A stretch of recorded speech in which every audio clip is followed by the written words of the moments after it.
একটা ছেলে বিদেশ থেকে লেখাপড়া শেষ করে বাড়িতে আসে আর তখন তার বাবাকে বলে, বাবা একটা জিনিস শোনো, আমি তো সফলতার শীর্ষে উঠে গেছি কিন্তু তোমাদের জন্য পারতেছি না। যেমন তুমি, মা, ভাই, বোন, স্ত্রী, সন্তান, তোমাদের জন্য আমি আরো উপরে উঠতে পারতাম, আরো সফলতার শীর্ষে যেতে পারতাম, কিন্তু তোমাদের জন্য পারতেছি না। তখন ছেলের এই কথা শুনে বাবা চুপ হয়ে যায়, কিছু বলে না। তার কিছুক্ষণ পরে বলল যে, বাবা চল একটু মাঠ থেকে ঘুরে আসি। তারপরে মাঠে যায়, মাঠে যাওয়ার পরে কিছু বাচ্চা পোলাপান ঘুড়ি উড়াচ্ছে। তো বাবা বাচ্চা ছেলেগুলোর কাছ থেকে একটা ঘুড়ি নিল।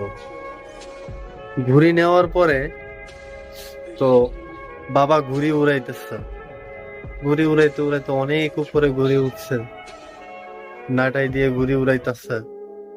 তো তখন ছেলে বলতেছে, বাবা দেখো ঘুড়িটা কত উপরে উঠতেছে, তুমি আরো সুতা ছাড়ো, আরো উপরে উঠবে। সে আরো উঠতে পারবে। তো কিছুক্ষণ ঘুড়িটা নিয়ে নাটাই নিয়ে দাঁড়িয়ে থেকে বাবা কি করলো, সুতা না ছেড়ে সুতাটা কেটে দিল। তো কিছুক্ষণ ঘুড়িটা আরো উপরে উঠলো। উপরে ওঠার পরে আস্তে আস্তে আস্তে আস্তে সে নিচে পড়ে গেল, একটা সময় জঙ্গলে পড়ে সে বিলীন হয়ে গেল।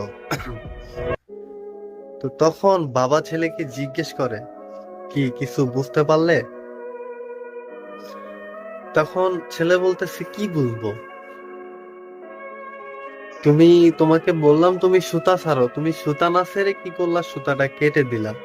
সুতা কেটে দিলে তো ঘুড়ি তো পরে যাবেই, এটাই তো স্বাভাবিক।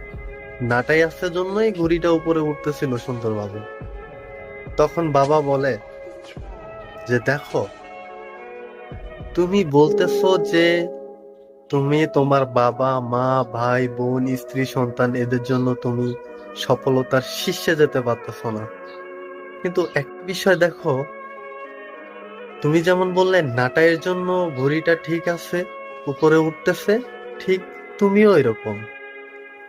ঘড়িটা যেমন সফলতার শীর্ষে গেছে এই নাটাইয়ের কারণে, তুমিও তোমার ফ্যামিলির কারণেই সফলতার শীর্ষে গেছো।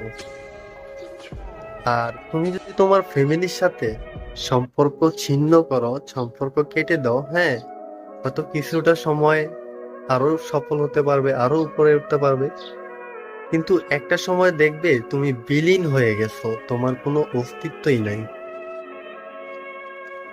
তো এখান থেকে